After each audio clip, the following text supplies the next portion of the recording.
Hola, ¿cómo están? Bienvenidos al estudio de hoy, titulado Los 7 sellos.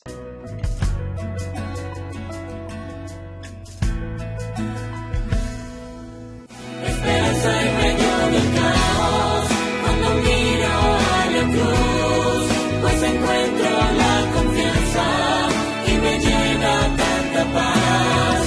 Esperanza en medio del caos, entre sombras brilla luz, donde el mal ya no avanza, es porque está allí Jesús.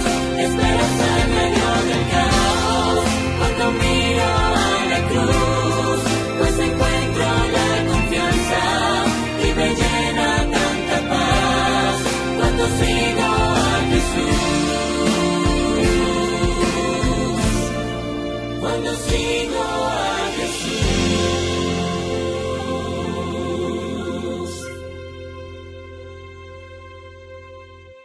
En este estudio vamos a ver los 7 sellos del Apocalipsis. Abre tu Biblia en el capítulo número 6 del libro de Apocalipsis para poder adentrarnos en este maravilloso estudio. Déjenme decirles que los capítulos del 1 al 5 son la introducción al libro de Apocalipsis.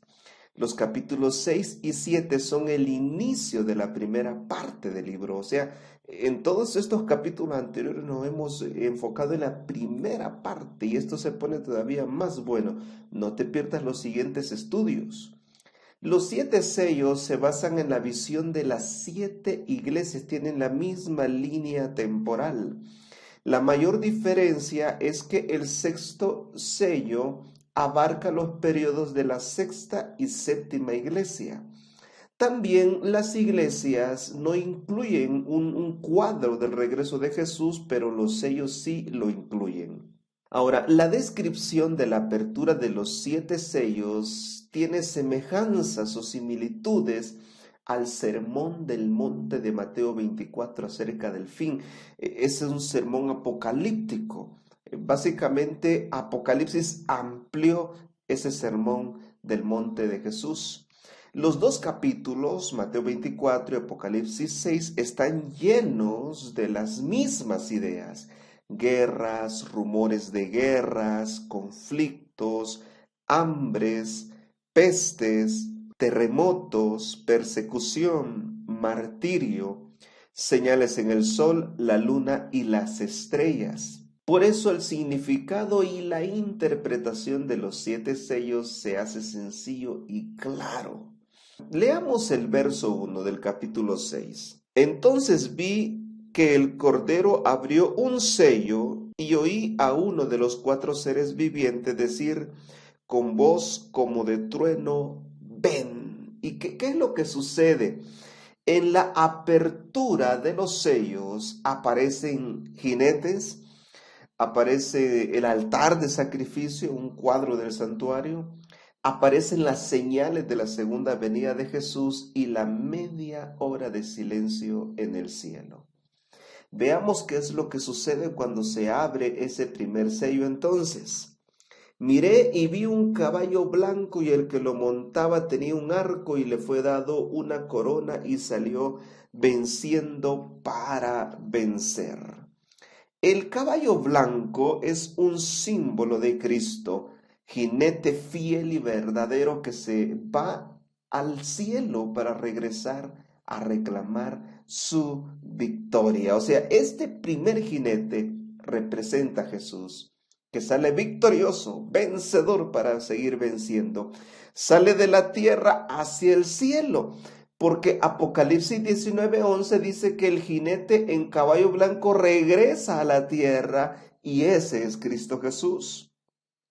El color blanco es símbolo en este caso de pureza, o sea, la pureza de Cristo, la pureza que Cristo da a su iglesia, la pureza que tiene la iglesia en el primer siglo de la era cristiana. El arco del jinete es símbolo de batalla. y la corona que tiene el jinete es símbolo de victoria. O sea, la iglesia tendrá que batallar contra las potestades del enemigo, así como Cristo lo hizo en el cielo cuando expulsó a Lucifer y aquí en la tierra cuando lo venció por completo. Pero la victoria sobre estos poderes es más que segura con la ayuda del Señor.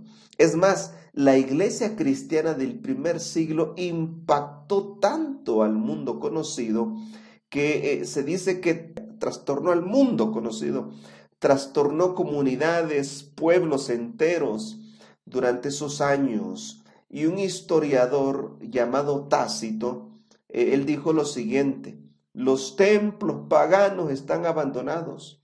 La gente ya no compra más carne para ser sacrificada a los ídolos. O sea, lo que estamos viendo aquí es el impacto que tiene el cristianismo sobre el primer siglo de la era cristiana. Veamos el segundo sello, versos 3 y 4. Cuando abrió el segundo sello, oí al segundo ser viviente que decía: ven. Salió otro caballo de color rojizo. El que lo montaba le fue dado poder para quitar la paz de la tierra y hacer que se matasen unos a otros, y se le dio una espada muy grande. Vean qué tremenda descripción. O sea, al abrirse el segundo sello, un caballo rojo sale galopando por el escenario de la historia de este mundo. El color rojo en este contexto es símbolo de martirio. O sea, muchos firmaron con su vida, con su sangre, su entrega a Jesús. En este periodo se permite que se maten unos a otros, dice la profecía, y se le dio una gran espada a este jinete. Ahora, ¿qué es lo que vemos acá? Lo que vemos acá es que en este periodo, que va del año 100 al 313, se levantó una gran persecución contra los creyentes. Este periodo corresponde al mismo periodo de la iglesia de Esmirna, la iglesia perseguida y martirizada. Y la espada aquí es símbolo del poder civil. El diablo usó la espada del poder civil para atacar a la iglesia. O sea, Roma castigó a los cristianos enviándolos a los circos romanos para ser muertos públicamente, ya sea por los gladiadores o por algunas bestias. En el año 313, unos 10 años después del comienzo de estas persecuciones, Constantino promulgó un decreto que concedía a los cristianos plena libertad para practicar su religión. Bueno, esto fue un éxito aparente, un pequeño respiro, un aparente respiro, cuando el emperador Constantino el Grande legalizó el cristianismo. Ahora, escuchemos el siguiente video. Y después de haber sufrido los más atroces tormentos que pudieran inventarse, eran destruidos por las muertes más temibles. En aquel tiempo se cuenta de un cristiano llamado Germánico, un hombre joven, pero verdadero cristiano. Siendo entregado a las fieras a causa de su fe, se condujo con un valor tan asombroso que varios paganos se convirtieron a aquella fe que inspiraba tal arrojo. Metródoro, un ministro que predicaba denodadamente, y Pionio, que hizo varias excelentes apologías de la fe cristiana, fueron también quemados. Carpo, Papilo y Agatónica, una piadosa mujer, sufrieron el martirio en Pergamópolis, en Asia. Enero fue flagelado y prensado hasta morir con pesos. Félix y Felipe, que le seguían en edad, fueron descerebrados con garrotes. Silvano fue asesinado siendo echado a un precipicio, y Alejandro, Vital y Marcial fueron decapitados. En el siguiente cuadro lo que miramos son los años en los que se sufrieron las mayores persecuciones, los emperadores responsables de esas persecuciones y algunos testimonios sobresalientes. Bueno, déjenme recordarles aquí que en el año 67 el apóstol Pablo fue decapitado y Timoteo murió después que una multitud de idólatras lo vapuleó con palos. En el año 108 resaltamos el testimonio de Ignacio, quien bajo ese año, bajo el imperio de Trajano y Adriano, Ignacio fue entregado a las fieras para ser devorado. En el año 162, bajo el imperio de Marco Aurelio, se destaca las catacumbas, pasajes subterráneos hechos por los cristianos donde se escondían de la persecución que sufrían. Tenemos también el año 192, donde Basílides fue un oficial romano que confesó públicamente su fe en Cristo. Él murió decapitado. En el año 235 destacamos los testimonios de Felicitas y Perpetua. Estas dos damas cristianas fueron desnudadas y entregadas para ser embestidas por un bravo toro que las arrastró hasta la muerte. En el año 249 se destaca el testimonio de Ágata. Esta dama fue obligada a prostituirse, pero como su fe y devoción a Cristo le daba una firmeza tremenda, ni un hombre se atrevió a tocarla en el prostíbulo. Por esa razón fue flagelada, quemada con hierros candentes, desgarradas con garfios, y habiendo soportado estas torturas con una admirable fortaleza, fue luego puesta desnuda sobre brasas y luego devuelta a la cárcel, donde murió un 2 de febrero del año 251. En el año 274, bajo el mando de Aureliano, se destaca el testimonio de Zoe, que fue colgada de un árbol y luego atada a una gran piedra y arrojada a un río. Todos ellos, miles y miles de cristianos, soportaron la ira satánica expresada por las personas que rechazaban a Cristo. Tercer sello, versos 5 y 6, dice: Cuando abrió el tercer sello, oí al tercer ser viviente que decía: ven, miré, y vi un caballo negro, y el que lo montaba tenía una lanza en la mano, y oí una voz que de en medio de los 4 seres vivientes decía: 2 libras de trigo por un denario, y 6 libras de cebada por un denario, pero no dañéis el aceite ni el vino.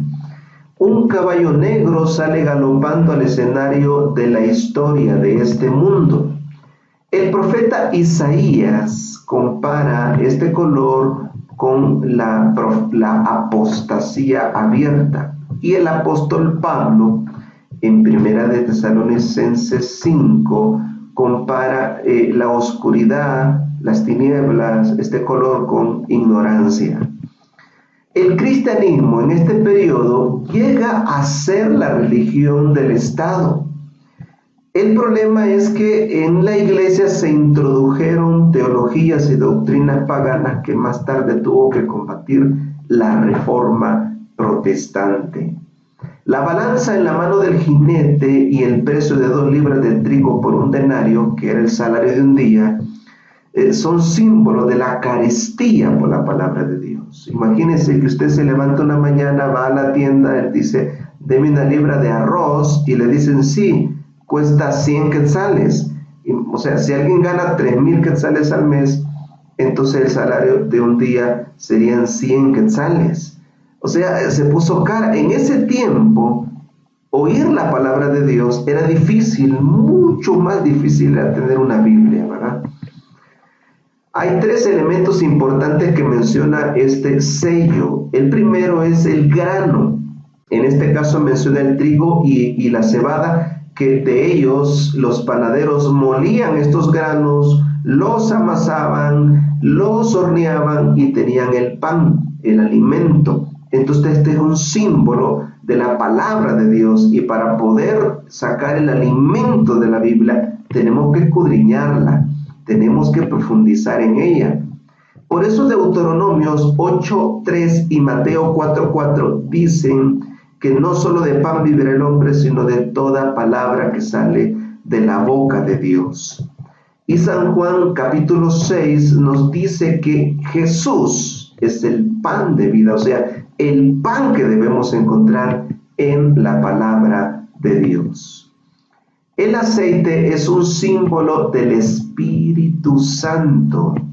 Por ejemplo, en Mateo 25, verso 4, se menciona de que las lámparas de las vírgenes tenían aceite, o sea, tenían al Espíritu Santo. Y lo que alumbraba, lo que le daba combustible a la menorá para que ésta alumbre, era el Espíritu Santo. Por eso, en Apocalipsis 4:5 y en Apocalipsis 5:5 se menciona a las 7 lámparas de fuego como un símbolo del Espíritu Santo. El vino que se menciona acá representa, simboliza la sangre de Jesús.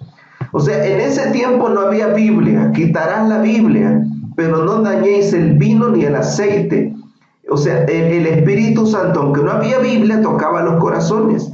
Y la gracia a través de la sangre de Jesús, simbolizada por la sangre de Cristo, estaba disponible, los méritos de Cristo estaban disponibles para que las personas pudiesen ser salvas aún en esos tiempos de tinieblas. Jesús en Lucas 22:20 comparó la copa de jugo de uva con su sangre, la sangre del nuevo pacto.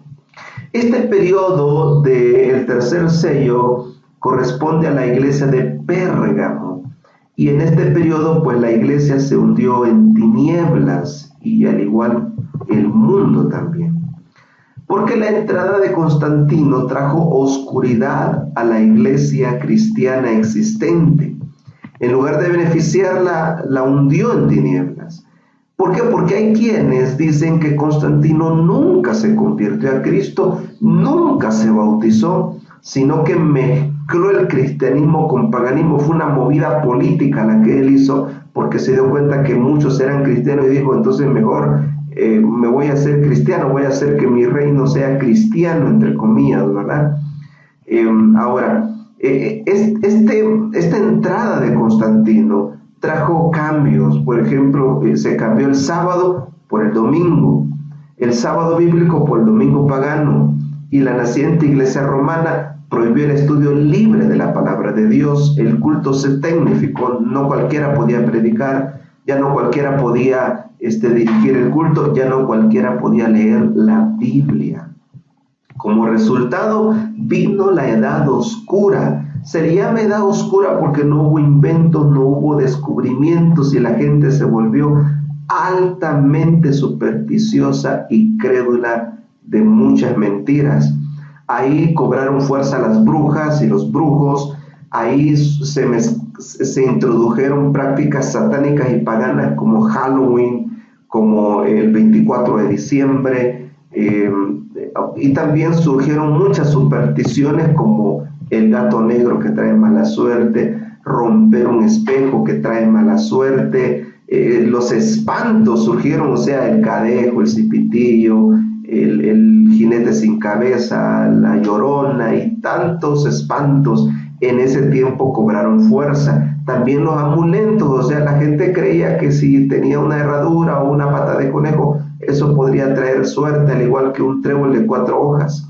También la superstición del hilo rojo para el ojo surgió en ese tiempo. Póngale un bebé un hilo rojo para el ojo. ¿Qué es eso del ojo, verdad?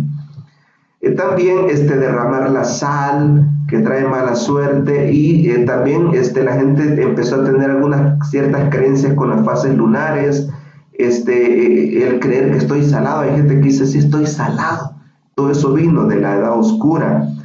Tocarse el pecho izquierdo, lo del martes o viernes 13, la gente tiene superstición con esa fecha. ¿Por qué decimos Jesús cuando alguien estornuda, ¿no? Alguien estornuda y le decimos Jesús.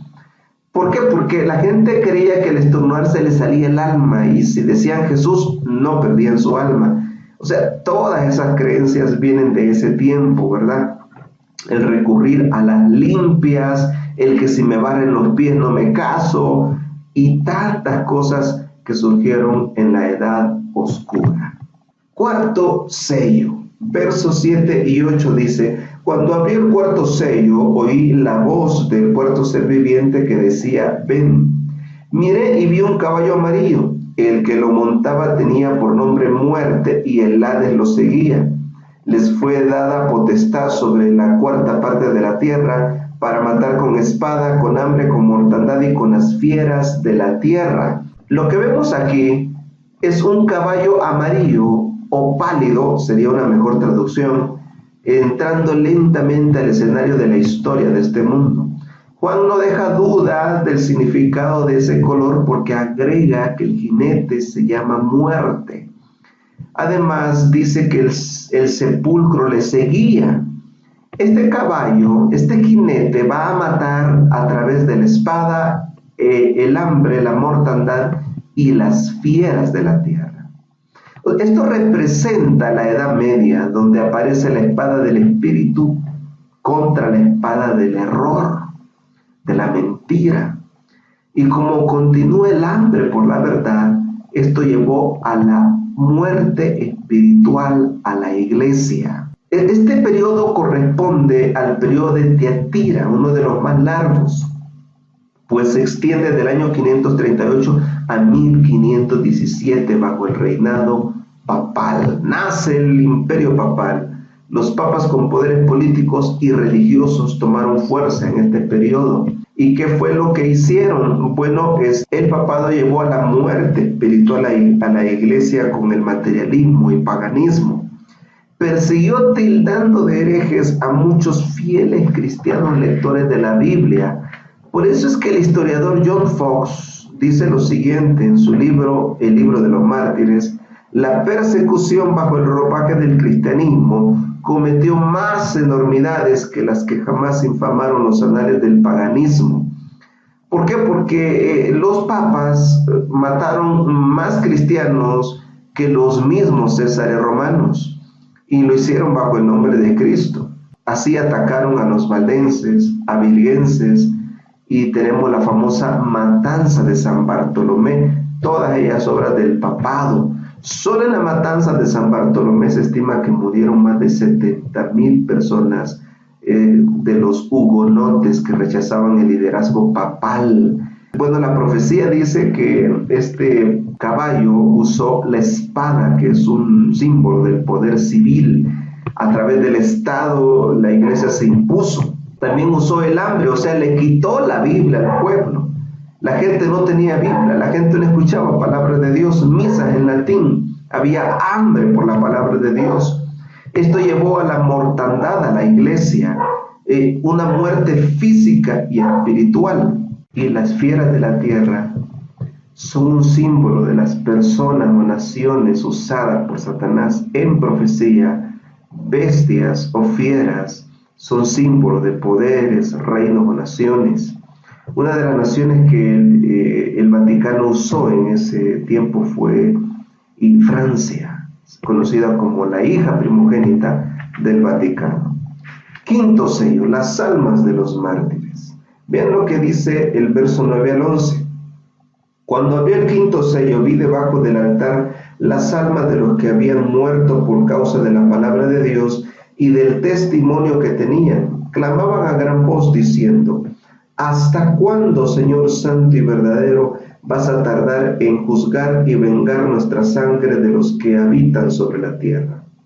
Entonces se les dio vestiduras blancas y se les dijo que descansaran todavía un poco de tiempo hasta que se completara el número de sus consiervos y sus hermanos, que también debían ser muertos como ellos. Aquí cambia el panorama. Ya no hay más caballos ni jinetes en esta visión de los 7 sellos. Lo que vemos aquí en el quinto sello es un cuadro tomado directamente del santuario, del altar de sacrificio. O sea, el pecador traía su animal para el sacrificio, confesaba sus pecados sobre la cabeza del animal y entonces le quitaba la vida al animal. La sangre de este animal era derramada a los pies del altar de sacrificio. Entonces, este es un símbolo de la sangre derramada por muchos hijos e hijas de Dios durante este periodo de gran persecución y sufrimiento. Este es un periodo donde nacieron 2 órdenes satánicas despiadadas. La primera es la conocida como la Santa Inquisición o el Santo Oficio que de santo o de santa no tenía nada. Era la Santa Inquisición, más o menos creada en 1173 por el Papa Alejandro III. Lo que hacía era intimidar y torturar a aquellos que eran conocidos como herejes. Los reyes católicos Isabel y Fernando de España trajeron la Santa Inquisición a ese país en el año de 1478 bajo la autorización del Papa Sixto IV. Y se sabe que se inscribían en los instrumentos de tortura con los que mataban a los supuestos herejes la frase en latín Soli Deo Gloria, que significa para la sola gloria de Dios. O sea, en nombre de Dios perseguían, en nombre de Dios mataban, en nombre de Dios torturaban. Además rociaban agua bendita, algo que no es bíblico, algo que no está en la Biblia. No sabemos cómo es que ellos hacen esa agua bendita, ¿no? Y la venden además. El detalle es que en ese tiempo se nombró al fray Tomás de Torquemada como el inquisidor oficial, y se sabe que de este hombre malvado miles de personas murieron bajo sus manos. Habían varios instrumentos de tortura que se usaban. Por ejemplo, estaban las hogueras a través de las cuales las personas eran quemadas, amarradas a postes y a veces con la Biblia colgada en sus pechos. Fíjense que en ese periodo se estigmatizó la Biblia, se le llenó de muchos mitos, así que la gente le tenía miedo a la Biblia. El estante era una mesa donde acostaban a la persona, la amarraban a unos caballos y estos eran arriados, entonces los caballos salían y prácticamente desmembraban a la persona. Después fue perfeccionado este sistema, al cual llamaron el potro. En el potro ya no usaban caballos, sino que usaban sistemas de palanca con el que iban apretando y estirando a la persona de a poco hasta descoyuntarla. Estaban las pinzas grandes con las cuales arrancaban dientes, nariz, orejas, dedos, uñas. Tenemos las botas españolas que calentaban al rojo vivo y obligaban al supuesto hereje a meter sus pies ahí. Los daños eran irreparables. Tenemos la Virgen de Hierro, que era un sarcófago en el cual metían al supuesto hereje, y cuando cerraban habían dagas ubicadas en puntos estratégicos no vitales, porque el objetivo era mantener lo más posible viva a la persona mientras la torturaban, pues mientras más sufría, más se purgaba, creían ellos. Tenemos también la Santísima Trinidad, que era un casco que calentaban el rojo vivo y se lo ponían en la cabeza a la persona. También había ocasiones en que amarraban a la persona y la obligaban a abrir su boca, a mantener abierta su boca, y entonces le vertían agua, tortura, sistemas de tortura tremendos. La otra orden satánica es la orden de los jesuitas. Ellos fueron creados para combatir, espiar y exterminar a los protestantes.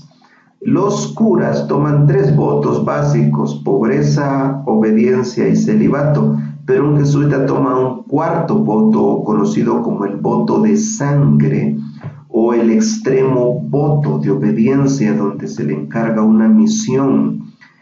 Los jesuitas son soldados vestidos de sotana, son adoradores de Satanás y no de Jesús, y fueron los responsables de organizar grandes matanzas contra los protestantes, como la matanza de Béziers o la de San Bartolomé. Actualmente esta orden es la más poderosa del Vaticano, la que de verdad manda en el Vaticano, y por medio de ella el diablo controla al papado, a la ONU, a Estados Unidos, y se sabe que se han infiltrado en todas las iglesias protestantes tratando de moldear su teología para llevarlas en unidad ecuménica con la ramera de Roma. Cuando la iglesia salió de este periodo, salió martirizada y ensangrentada, entonces los fieles preguntaban: ¿por qué, Señor? ¿Y hasta cuándo? ¿Hasta cuándo no intervendrás? Bueno, la respuesta del profeta fue muy interesante. El profeta afirma que la sangre de esos innumerables millones clamaban a los pies del altar de sacrificio. Ahora, no es que las almas estuvieran en verdad hablando, esto es un simbolismo, porque la Biblia enseña que los muertos nada saben. Esto es un lenguaje simbólico. Lo que está diciendo es que su sangre, ese acto de haber derramado esa sangre inocente, clamaba por justicia. Lo mismo pasó cuando Caín mató a Abel. O sea, el acto hecho por Caín clamaba por la intervención divina. ¿Hasta cuándo ha sido siempre el clamor de los fieles contra la oposición de Satanás? La respuesta de Dios es dada en 3 puntos. Número 1, hasta que se complete el número. O sea, aún no se ha completado el número de mártires, lo que significa que a medida que se acerca el cierre de la gracia, muchos de nosotros tendremos que entregar la vida por Jesús a través del martirio. Escuchen esta cita que está en la Matutina Maranata, página 192, dice: las persecuciones que sufrieron los protestantes de parte del romanismo y por las cuales la religión de Jesucristo casi llegó a ser aniquilada, serán sobrepasadas cuando se unan al protestantismo y el papado. Cuando estos dos se unan, vendrá una tremenda persecución. Debemos prepararnos con la ayuda del Señor. El punto número 2 tiene que ver con las 2300 tardes y mañanas de Daniel 8:14.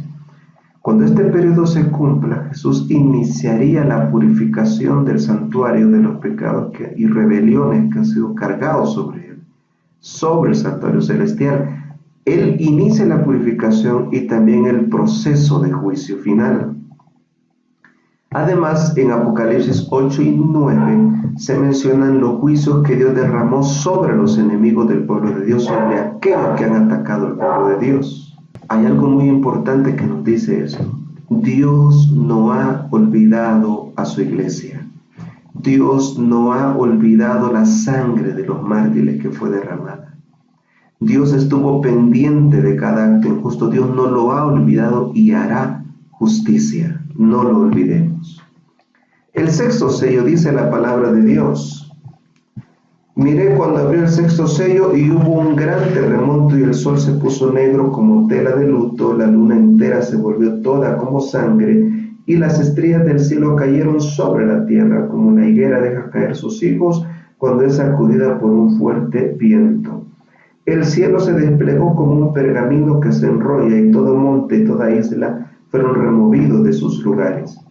Los reyes de la tierra, los grandes, los ricos, los capitanes, los poderosos, todo esclavo y todo libre se escondieron de las cuevas y entre las peñas de los montes, y decían a los montes y a las peñas: caed sobre nosotros y escondernos del rostro de aquel que está sentado en el trono y de la ira del Cordero, porque el gran día de su ira ha llegado, y quién podrá sostenerse en pie.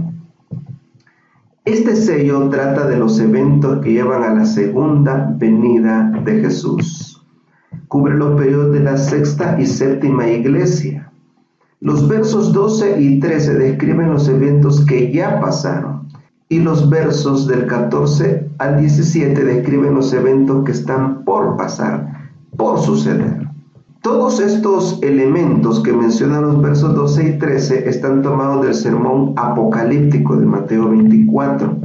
El terremoto, el oscurecimiento del sol, la luna que se vuelve como sangre y la caída de las estrellas. Hablemos del primero. Los intérpretes del Apocalipsis que usan el método historicista concuerdan en que la apertura del 6º sello se dio con el terremoto de Lisboa ocurrido el 1 de noviembre de 1755. Su epicentro fue la ciudad portuaria de Lisboa en Portugal.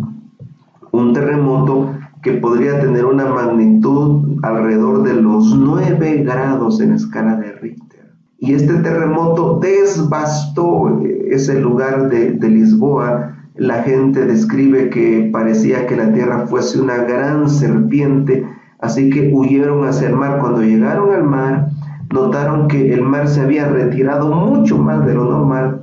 Estaban confundidos y mientras se daban cuenta de lo que estaba pasando, enormes olas, que hoy llamamos tsunamis, arrasaron con lo poco que dejó en pie aquel gran terremoto que se sintió por toda Europa, el norte de África, el Caribe y Groenlandia. Se estima que unas 70,000 personas perecieron a raíz de ese sismo. El día oscuro ocurrió el 19 de mayo de 1780.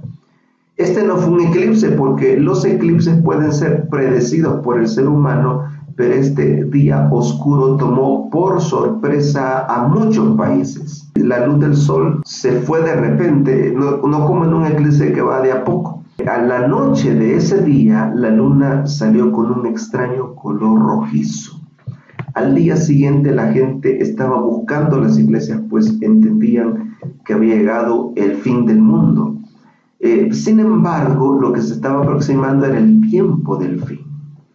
También tenemos la lluvia de estrellas meteóricas, ocurrida el 13 de noviembre de 1833.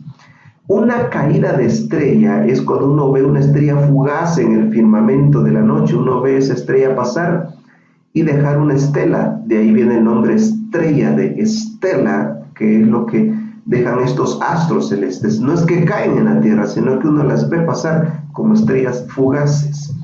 Lo singular de este acontecimiento es que eran tantas las estrellas que esa noche caían que un astrónomo testigo ocular dijo que la luz que emanaban hizo desaparecer la noche y se contaban por cientos.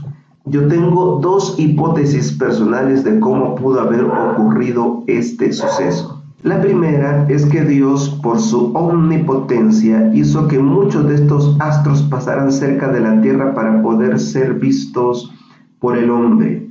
La segunda es que Dios hizo este fenómeno a través de los ángeles, que para nuestra vista eran estrellas, pero eran ángeles a la distancia.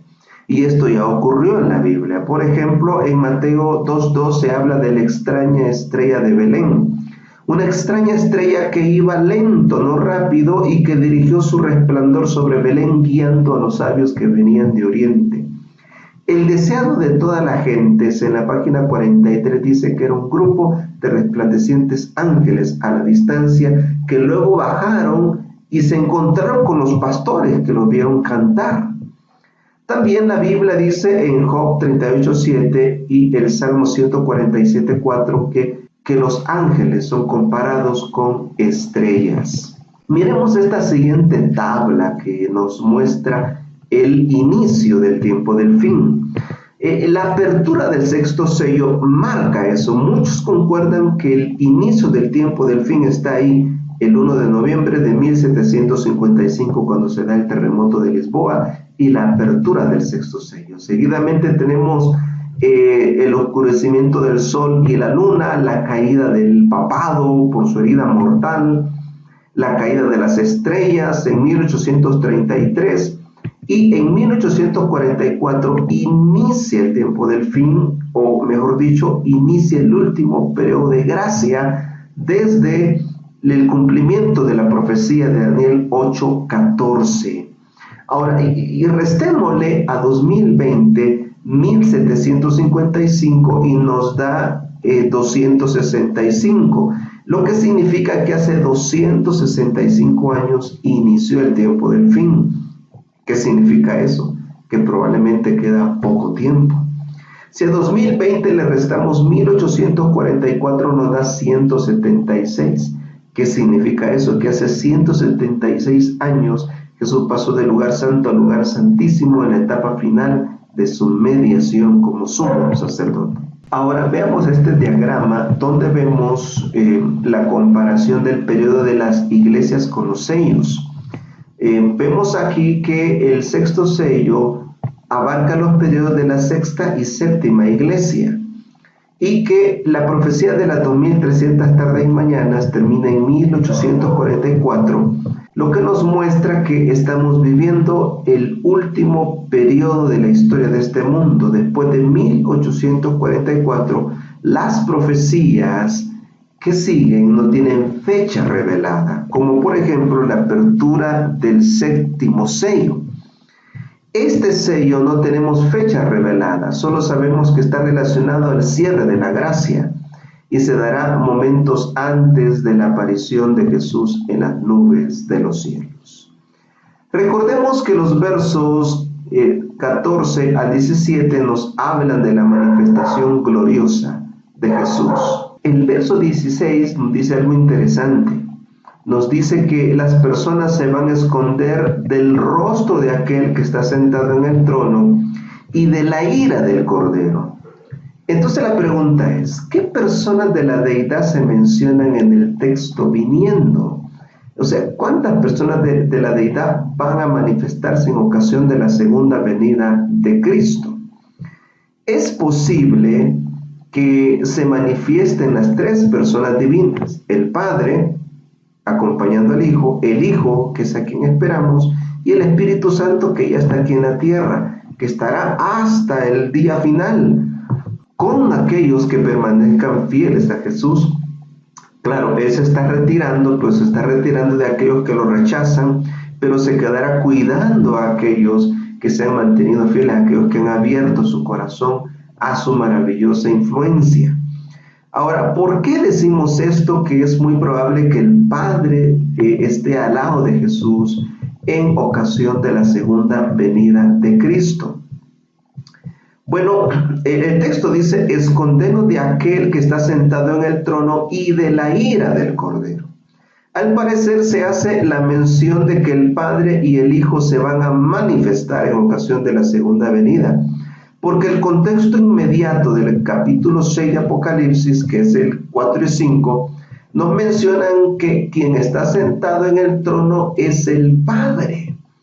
Otro punto interesante es la conexión etimológica o lingüística del participio katemai, del participio griego katemai, que se traduce como sentarse.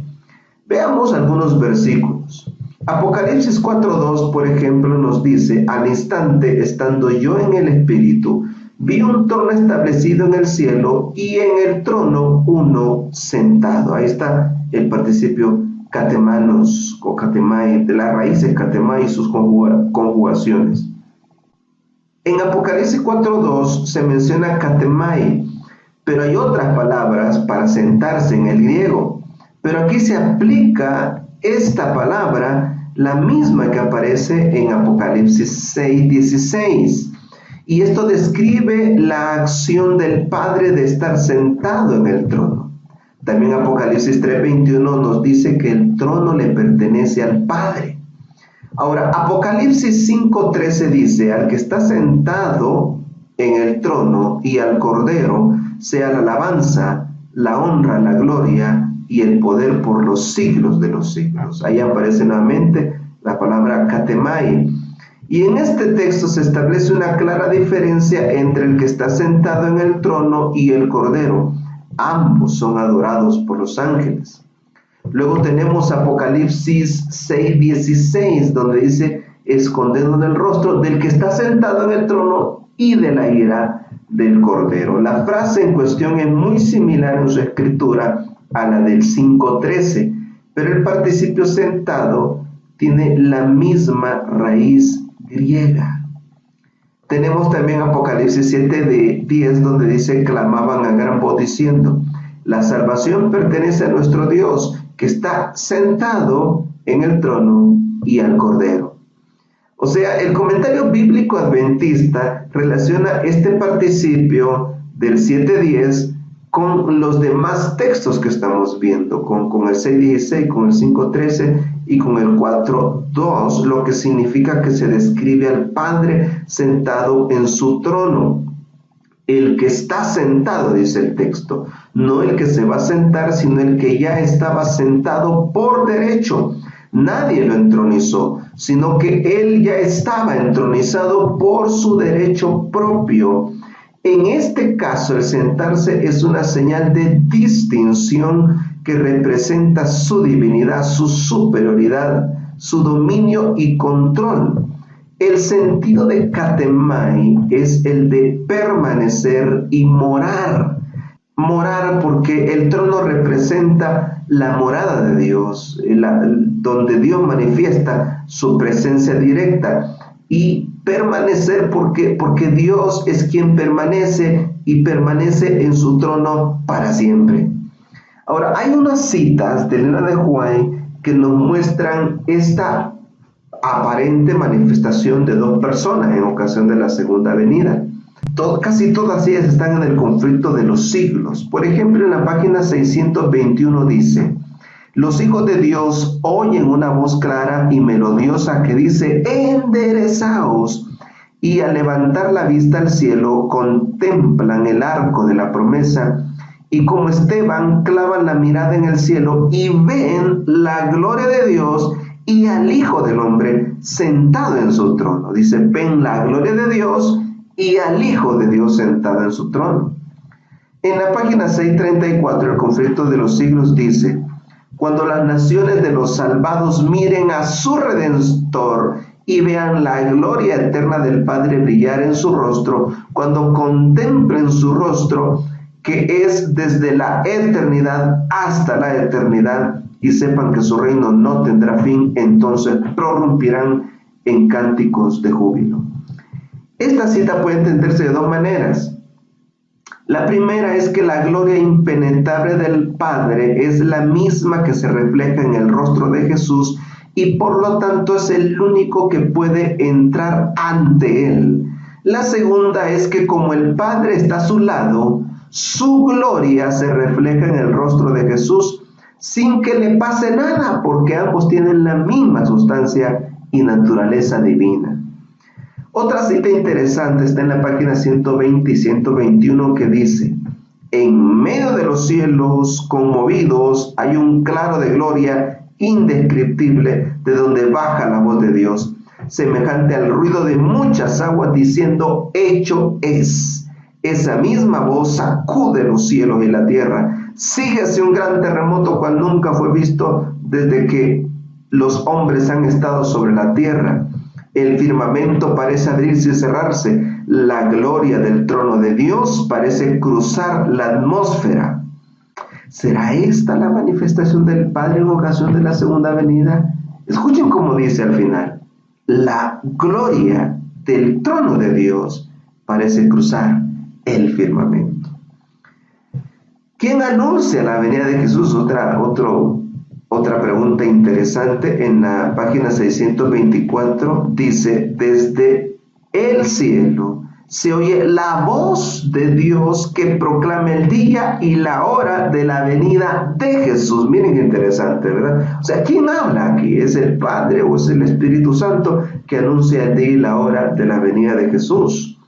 Otra pregunta es: ¿a quién verán los rebeldes que sean resucitados según Apocalipsis 1:7? Escuchen esta cita: ahí están los que se mofaron de Cristo en su humillación, con fuerza penetrante acuden a su mente las palabras del varón de dolores, cuando conjurado por el sumo sacerdote declaró solemnemente: desde ahora habéis de ver al Hijo del Hombre sentado a la diestra de la potencia de Dios y que viene en las nubes de los cielos. Vean cómo Elena de White cita en Mateo 26:64 y lo relacionan en ocasión de la segunda venida. Cuando se levante este grupo especial de perdidos, su castigo será ver al Hijo de Dios al lado del Padre. Y sigue diciendo: ahora le ven en su gloria y deben verlo aún sentado a la diestra del poder divino. Esta cita dice claramente que Cristo aparece en su propio trono porque está sentado al lado del Padre o del trono del Padre. O sea, hay dos tronos, dos personas divinas, porque el Espíritu Santo no se puede ver, solo se puede sentir y oír. Así fue como Esteban vio a Jesús al lado del Padre. Así como el Padre presentó ante los demás ángeles a Cristo como uno con él y al mismo nivel de divinidad, asimismo lo presentará en este mundo en ocasión de su segunda venida. Lo presentará ante los rebeldes resucitados, ante los malvados reunidos para batallar, ante el dragón, la bestia y el falso profeta, ante los redimidos quienes se encontrarán con él en el aire. Entonces se sentará sobre el trono de su gloria y delante de él se congregarán todas las naciones. Entonces todo ojo le verá y también los que le traspasaron. Será algo maravilloso. Yo te invito a estar presente ahí. Así que es muy probable que el Padre y el Hijo se manifiesten en toda su plenitud de gloria. Y ahí también se cumplirá lo que dice la Biblia: horrenda cosa es caer en las manos del Dios vivo. Por eso la pregunta, volviendo a la pregunta, el verso 17 dice: ¿y quién podrá sostenerse en pie? ¿Estará alguno vivo en ocasión de la venida de Jesús? ¿Habrá un grupo de fieles que estará vivo cuando Cristo se manifieste por segunda vez? Estas respuestas se contestarán en el siguiente estudio. Ahora, yo quiero invitarte, quiero hacer una oración por ti. Quiero animarte a prepararte para su segunda venida. Quiero animarte a abrir tu corazón a través de esta oración. Querido Jesús, gracias por tu palabra. Gracias por tu pronta venida a esta tierra. Ayúdanos pues a prepararnos y a preparar a otros para ese glorioso encuentro. Yo quiero suplicarte, Señor, por aquellas personas que nos están escuchando, por aquellas personas que nos están viendo. Toca sus corazones. Déjate tocar por el Señor. Abre tu corazón a Cristo y prepárate para su venida. En el nombre de Jesús. Amén.